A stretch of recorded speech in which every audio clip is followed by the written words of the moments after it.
안녕하세요. 김태훈의 현명한 투자자 방송 시작하겠습니다. 오늘은 폴라리스 오피스라는 회사에 대해 좀 말씀을 드리겠는데요. 이 폴라리스 오피스는 기본적으로 우리가 그 사무실에 쓰는 소프트웨어인 오피스를 온라인상에서 서비스해주는 회사입니다. 그래서 그런 식으로 해서 소프트웨어를 대여해주거나 사용하기 위해서 거기서 사용료 수수료를 받는 회사인데, 이 회사가 실제로 근데 큰 수익을 얻는 것은 이 상장사를 사고 파는 그런 M&A에서 돈을 많이 벌고 있어요. 그래서 실제로 자기 오피스 주력인 소프트웨어랑 전혀 상관이 없는 자동차 부품이나 또 이 가발 이런 쪽 이런 계열사들을 실제로 사가지고 또 잘 워킹을 해서 나중에 또 시장에다 팔기도 하고 하면서 돈을 벌고 있는 회사이기도 합니다. 그래서 이 업체가 폴라리스 오피스는 주력 사업이 소프트웨어 플랫폼 사업이라고 하지만, 실제로 많은 매출액은 계열사인 폴라리스 세원, 이 자동차 공조 부품입니다. 그다음에 폴라리스 우노는 합성사라고 해서 이제 쉽게 말해서 인공 머리, 가발 원사 이런 걸 만드는 회사입니다. 그래서 전체 매출액의 그 주력 쪽은 끼케야 한 28%, 한 30, 그 정도 되고요. 그리고 이 자동차 폴라리스 세원이 전체 매출액의 37%나 차지합니다. 그리고 우노도 매출액의 30% 정도를 차지하죠. 둘이 합쳐서 거의 67%, 거의 한 68% 정도를 차지하기 때문에 이 폴라리스 오피스의 주력 사업은 한 30% 정도밖에 매출에 기여를 못하고 있는 겁니다. 그리고 이 작년 그 3분기까지 분기보고서상 나와 있는 그 연결 포괄손익계산서를 보시게 되면 영업수익은 629억 정도로 재작년보다 굉장히 많이 늘어난 걸로 보이는데, 실제로 영업이익은 53억 정도 발생을 했습니다. 그리고 당기순이익 같은 경우도 지금 275억 정도 발생해서 중간에 재무적으로, 즉 그 상장사를 사고 파는 데서 굉장히 큰 차익을 얻은 걸 알 수가 있어요. 그래서 이런 거는 경상적으로 자기 주력 사업으로 돈을 버는 게 아니라 이벤트적으로 버는 거기 때문에 이런 기업 가치의 왜곡을 발생시키고 있는 겁니다. 자, 그리고 이 회사의 최대주주는 전체 지분의 28.17%를 갖고 있기 때문에 지분율이 그렇게 높지는 않습니다.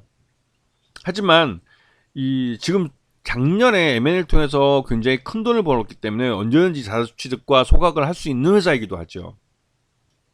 그리고 이 폴라리스 그룹의 지배구조를 보게 되면 최대주주 조성우 씨가 있고, 그 밑에 이제 폴라리스 오피스를 주력 그 본사나 마찬가지죠. 지주회사 형태를 갖고 있고, 계열사로 폴라리스 세원과 폴라리스 우노를 갖고 있는데, 이 폴라리스 세원과 폴라리스 우노는 또 순환 출자 관계를 통해서 폴라리스 오피스의 주주사이기도 합니다. 이게 서로 순환 출자 관계로 이렇게 묶여 있기 때문에 실질적으로 지금 당장 폴라리스 세원이나 폴라리스 우노를 매각할 수는 없을 거예요. 이 관계를 끊어야만 매각할 수 있을 겁니다. 자, 그리고 최근에 이 폴라리스 세원을 앞세워서 리노스라는 업체를 상장사를 인수했습니다. 근데 이 리노스라는 업체도 AI 인공지능 음성인식 솔루션을 하고 있는 업체인 파워보이스를 갖고 있는 회사죠. 그래서 이를 통해서 이 AI 관련된 기술을 또 신규로 확보를 했습니다. 그래서 이 리노스를 인수한 게 솔직히 좀 이 돈이 꽤 많이 들어왔습니다. 236억이나 들어갔기 때문에 작년에 M&A를 해서 벌어진 돈 대부분이 한 방에 나간 거랑 마찬가지예요. 이게 좀 솔직히 말해서 이렇게 M&A를 통해서 회사 내에 유보금, 현금이 외부로 많이 빠져나가는 건 그렇게 좋은 게 아닙니다. 자, 그리고 이 리노스를 그 현금 취득 형태로 해서 제3자 배정 유상증자를 통해서 이 돈을 안에 꼽고 인수하는 것 같으면은, 이런 경우는 돈이 회사 내에 남아있기 때문에 그래도 좀 괜찮은 편이죠. 앞에처럼 아예 구주를 인수하는데 돈이 나가는 건 아예 회사 밖으로 돈이 빠져나가는 겁니다. 자, 그리고 앞에서 말씀드렸지만 폴라리스 오피스 AI는 이게 신규 사업으로 벌이고 있는 건데, 신규 사업이라는 걸 잘 인식하셔야 됩니다. 기존의 폴라리스 오피스가 갖고 있던 그 소프트웨어 플랫폼에다가 인공지능 기술을 접목시키는 거예요.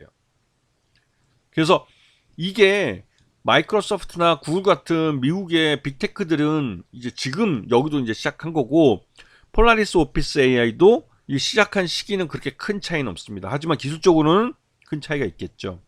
그래도 나름 폴라리스 오피스가 이런 소프트웨어 플랫폼을 사업을 해왔기 때문에 해오던 사업에 AI 인공지능 AI 기술을 접목시키는 거라 나름대로의 그 노하우가 있을지도 모르겠습니다. 하지만 이건 아직까지 검증되지 않은 거고요. 그리고 또 한 가지는 이 폴라리스 오피스가 업스테이지라는 회사와 함께 세계 최초로 이제 온 디바이스 AI 오피스를 개발하겠다고 나선 거예요. 이게 온 디바이스 AI가 시장 내에서 굉장히 핫한데, 이 온 디바이스라는 건 말 그대로 우리가 컴퓨터든 핸드폰이든 그 장치 안에 인공지능이 아예 포팅이 돼서 그 안에 들어가 있다는 겁니다. 그러면 클라우드나 외부의 그 거대 컴퓨터에, 슈퍼컴퓨터 같은 데 접속하지 않고도 인공지능의 그 성능과 기술을 사용할 수 있다는 거죠. 그런데 여기서 중요한 건 이 업스테이지라는 회사는 컴퍼니 K 파트너스하고 스톤브리지 벤처스라는 회사의 창수자들이 이미 투자를 한, 나름대로 어느 정도 검증된 인공지능 AI 기술을 갖고 있는 회사예요. 근데 이런 회사와 폴라리스 오피스가 온 디바이스 AI 오피스를 만드는데 협력한다고 했을 때, 컴퍼니 K 파트너스나 스톤브리지 벤처스는 제대로 잘 투자했다고 해서 상한가를 빵 쳤습니다. 업스테이지는 아직 비상장이라 그런 주가 변동은 지금 바로 눈에 띄진 않고요. 폴라리스 오피스도 이런 뉴스가 나오면 컴퍼니 K나 스톤브리지가 상한가를 칠 것처럼 상한가를 쳤어야 되는데 그 상한가는 못 치고 있어요. 왜 그럴까요? 폴라리스 오피스가 다른 회사들처럼 이 실적을 조기에 발표를 했어야 됩니다. 근데 벌써 2월 29일인데도 발표를 하지 못하고 있는 건 외부 감사인과 나름대로 이렇게 뭔가 협의를 하는데 그 제대로 잘 설명이 안 되고 하는 부분이 있는 것도 같아요. 폴라리스 오피스는 M&A를 통해서 회사 수익을 내고 있었기 때문에 뭔가 좀 투명하지 못하다는 느낌을 받고 있는 회사입니다. 그래서 폴라리스 오피스의 지난 3분기 실적 기준으로 봤을 때 적정 주가는 11,000원 정도로 평가되지만, 지금 현재 주가는 지난번에 1월 22일 날 찍었던 9,550원이 최고가예요. 이게 그때도 이제 챗 GPT, 오픈 AI가 챗 GPT의 그 GPT 스토어를 만들겠다고 하면서 주가가 급등한 겁니다. 즉 인공지능 AI 바람이 불 때 그 바람을 타는 종목이라는 것이죠.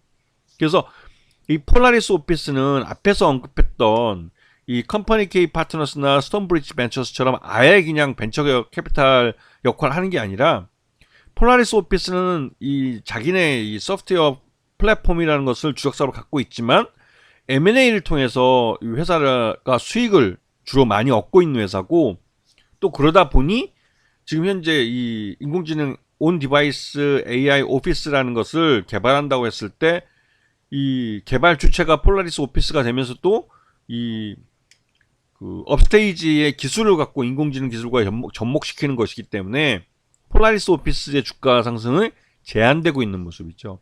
앞에서 잠깐 말씀드렸지만 실적에 대한 공시도 너무 늦다는 겁니다. 이런 부분은 투자자로 하여금 좀 불안감을 갖게 하는 거죠. 하여튼 이 폴라리스 오피스 같은 경우는 자기 주력 사업을 통해서 수익보다는 M&A를 통해서 그 수익을 얻는 게 더 크기 때문에 그런 이벤트적 수익으로는 기업 가치를 계속 끌어올리기는 어렵습니다. 거기다가 최근 들어서 인공지능 AI 바람을 타고 계속 우상향은 하고 있지만, 이 회사가 상승하는 데 있어서 제한을 받는 건 이게 불투명한 경영 구조 때문에 항상 발목을 잡고 있어서 그래요. 그래서 그런 부분이 있다는 걸 이 폴라리스 오피스를 보면서 인식을 하시고 투자 결정을 하실 때 참고를 하셔야 됩니다. 아시겠죠? 자, 오늘 방송 여기서 마치겠습니다. 감사합니다.